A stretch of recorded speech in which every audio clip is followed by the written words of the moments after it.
So I'll begin by stating that this video message has been created in an attempt to get the attention of Graham Hancock and Randall Carlson. Let me get straight to the point, because there are several important points to be made here.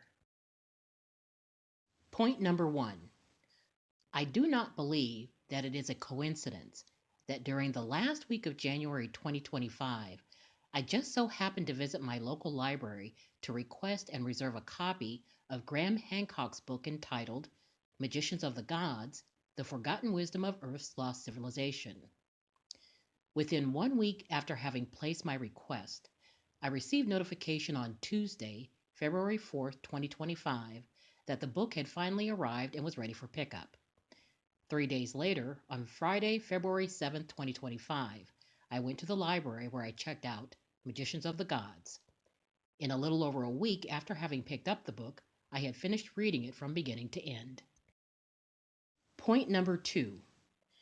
After having read Graham Hancock's book, I do not believe that it is a coincidence that on Thursday, February 20th, 2025, I happened upon a YouTube video entitled The 26,000-Year Cycle That Resets Civilization. In this video, Randall Carlson is giving a lecture about the precession of the equinox and the 26,000-year precessional cycle. Point number three. I do not believe that it is a coincidence that in the month of February 2025, I am preparing to complete and promote a project that I started in November 2016. This particular project that I speak of is directly related to my having decoded the stone tablet that you see before you. As I have interpreted, deciphered, and decoded the hidden messages that are contained within this artifact of great antiquity, I have created this video in an attempt to notify both Graham Hancock and Randall Carlson that it is within this ancient petroglyph that the Apkallu of Mesopotamia have encoded a timeless message. Having said that, I have every reason to believe that the timing and the intersectionality of events that I have described herein for the month of February 2025 are beyond coincidental, and that this series of events is not the direct or indirect result of universal randomness, chance, or perhaps happenstance. But rather, it would seem that this series of events appears to be by design. With that said, let's listen to certain points that Randall Carlson makes in his lecture on the precession of the equinox and the 26,000-year cycle that resets civilization. And one of the books that I frequently have referred to is Hamlet's Mill, came out in 1969, in which they were a couple of highly esteemed scholars who actually believed that there was sophisticated knowledge in prehistory. And one of the things that they hypothesized was that ancient people had observed and knew about the precessional cycle, which is actually a very slow cycle. It works out to about 50 arc seconds per year of motion. How many of you have heard of the vernal equinox, the precession of the equinoxes? You know that each year the position of the sun at the moment of spring equinox, when day and night are precisely the same length, is drifting very slowly to the west, the opposite direction of all of the planetary motion. If you look at the sun, the moon, the planets throughout the course of their cycles, you'll see they're all moving from west to east. But the vernal equinox, as is the fall equinox and the solstices, are all moving towards the west. That's why it's precession, not procession. But that increment is very small. It's 50 arc seconds per year. Now, how do you visualize that? Well, think about this. The full moon is about a half a degree displacement. If you look at the angle from our perspective out to the full moon or the orb of the sun, are both going to displace about a half a degree. So it takes about 72 years to move 1 full degree, for the vernal equinox to move 1 full degree. So if you started, at a very early age and begin to observe it for a full lifetime, you would soon realize that it has moved a little bit with respect to the stars. Of course, the problem is the vernal equinox, you're going to be looking directly at the sun. So I think ancient peoples had come up with more ways to determine that motion than to actually try to look at the sun and its position at the vernal equinox. Anyways, here's what the authors of Hamlet's Mill said. The equinoctial points, and therefore the solstitial ones too, do not remain forever where they should in order to make celestial goings-on easier to understand, namely at the same spot with respect to the sphere of the fixed stars. Instead, they stubbornly move along the ecliptic in the opposite direction to the yearly course of the sun, that is, against the right sequence of the zodiacal signs. This phenomena is called precession of the equinox, and it was conceived as causing the rise and the cataclysmic fall of the ages of the world. So they saw this connection in their research. They saw this connection of ancient people believing that somehow this cycle, which has often been referred to as the Great Year, was somehow related to a cycle of catastrophes on Earth that affected the rise, like they say, or the rise and fall of civilization. The Greeks still had the old idea, but they asked themselves questions about it. What moved was the sky, but questions about the sky posed abstruse problems. The greatest was, of course, the slow motion of the tilt of the sky described above, which went through a great year of 26,000 years. Now, I mentioned 50 arc seconds per year, which isn't very much. It takes 72 years to move through a full degree. So if you multiply that by 360, you get the sort of the sacred number, if you will, 25,920 years, which is usually rounded off to 26,000. Now, we don't know if 25,920 years is exact or not, because of the fact, for one thing, we don't know if the precessional rate stays absolutely constant throughout the full cycle. So what we're observing now is actually slightly more than 50 seconds of arc per year. So that would mean that it's a little bit shorter than the magic number of 25,920. We just don't know. But typically, most textbooks that I've seen will round off the precessional cycle to 26,000 years. 25,920 is actually closer to the actual period of rotation based upon the current rate, measured rate of 50 plus a little bit of arc seconds per year. And I'm just drawing from a few sources here to convey the idea. The World Year of the Persians, this was a couple of Orientalists, highly respected in their field, who wrote in the Journal of the American Oriental Society, the notion of cyclically recurrent cosmic disasters, a catastrophe by flood, alternating with one by fire, has been traced from ancient Babylonia and Iran through Pythagorean and Stoic philosophy and thence into the medieval world.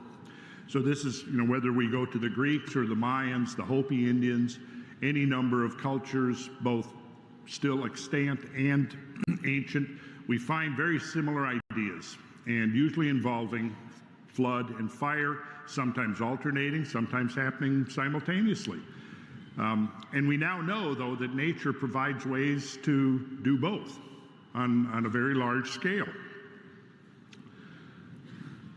In classical Greek and Hellenistic literature, the doctrine of the Great Year was already connected with the myths of deluge and ekparousis. Now, that's destruction of the world by fire is deluge. The Greek term for that was cataclysmos. And then ekparousis is the destruction of the world by fire. These catastrophes were supposed to return periodically when the planets came together in certain signs of the zodiac. In the Persian system, we still find the deluge connected with the conjunction of the planets. Now, this idea here is that whether you accept this literally or not, and there's some rather tantalizing evidence to show that the influx of comets from the Kuiper disk may be connected to conjunctions of the planets. But the idea here is that they saw that the astronomical realm was the source of these catastrophes. Having listened to Randall Carlson, we will now read selected excerpts from Magicians of the Gods.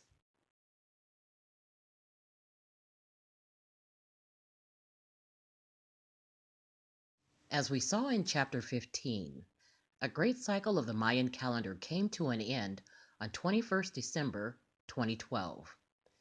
It is the end date that was calculated to mark the once in 26,000 year conjunction of the winter solstice sun and the center of the Milky Way galaxy, a conjunction that is itself, because of the diameter of the sun and the limitations of naked eye astronomy, not so much a precise moment in time as a window 80 years wide spanning the period 1960 to 2040.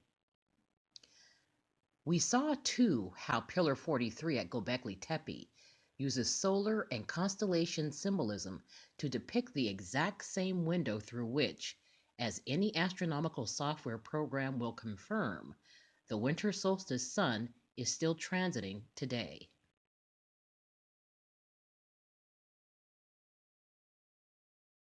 My intuition is that these devices, both the Mayan calendar and the Göbekli Tepe pillar, are an attempt, using the precessional code, to send a message to the future.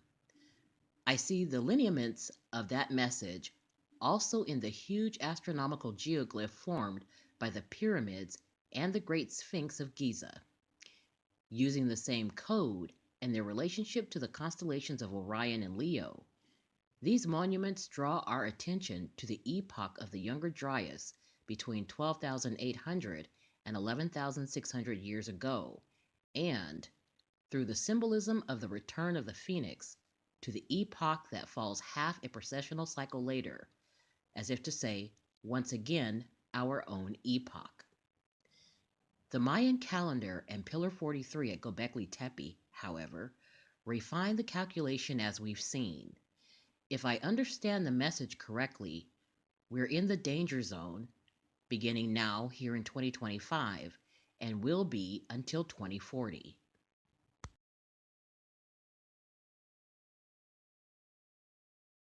The year 2030 is, of course, exactly in the window of danger indicated by the Mayan calendar and Pillar 43 at Göbekli Tepe. However, it doesn't have to be like that. First and foremost, the universe might spare us.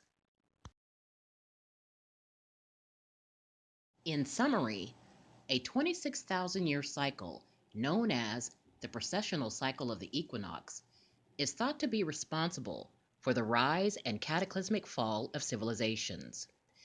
It is further thought that during certain periods of astronomical and cosmological conjunction, our world is subject to severe environmental changes and climatic disturbances. Based upon measurement and calculation related to the precessional cycle, as well as interpretations of the Mayan calendar, Pillar 43 at Göbekli Tepe, and the astronomical significance of both the Great Sphinx and the Great Pyramid of Giza, there exists the possibility that in the very near future, our world may once again be affected by this periodic cycle of catastrophe and its devastating effects of world-ending destruction. With that said, it begs the following set of questions. As it relates to the cycle of precession, why have I featured, highlighted, and emphasized certain talking points as written by Graham Hancock and as discussed by Randall Carlson? What does this information have to do with the stone tablet of the ancient petroglyph that you see before you? Well, the reason why is because the Apkallu Sages of Mesopotamia have encoded a series of timeless messages within this stone tablet that were meant to be understood most specifically at this particular time in both human and world history. As Graham Hancock and Randall Carlson possess knowledge and experience in matters pertaining to the cycles of precession and the effects of the 26,000-year cycle on ancient societies and cultures of antiquity, I am appealing to their expertise to evaluate and review these findings of interpretation. In so doing, and most specifically, I am calling their attention to information contained within Part 6 of this video series. In addition to Part 6, there is a configuration in Part 1 related to the topic of symbolism that appears to reinforce the notion of trial by fire. For it is at the very top of the pillars of foundation that the world is consumed by fire. I believe that once they have the opportunity to view the multi-part presentation in its entirety, they will be able to bring a deeper level of insight and understanding as to the overall message that is being conveyed in stone.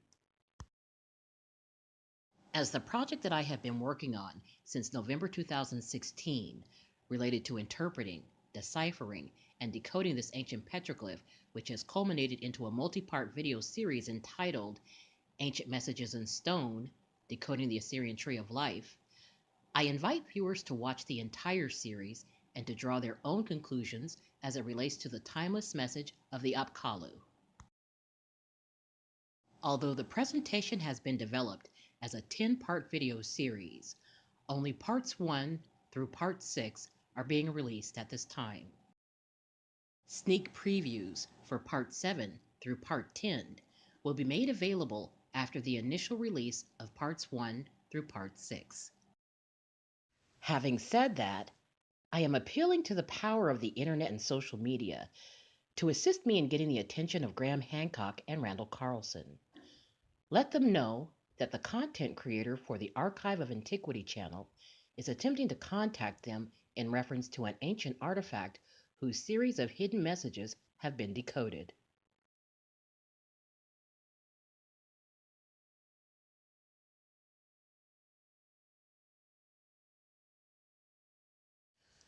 Well, that's it for this video. Please be sure to like, share, subscribe, and don't forget to hit the notification bell to be notified when we post new videos. Until next time.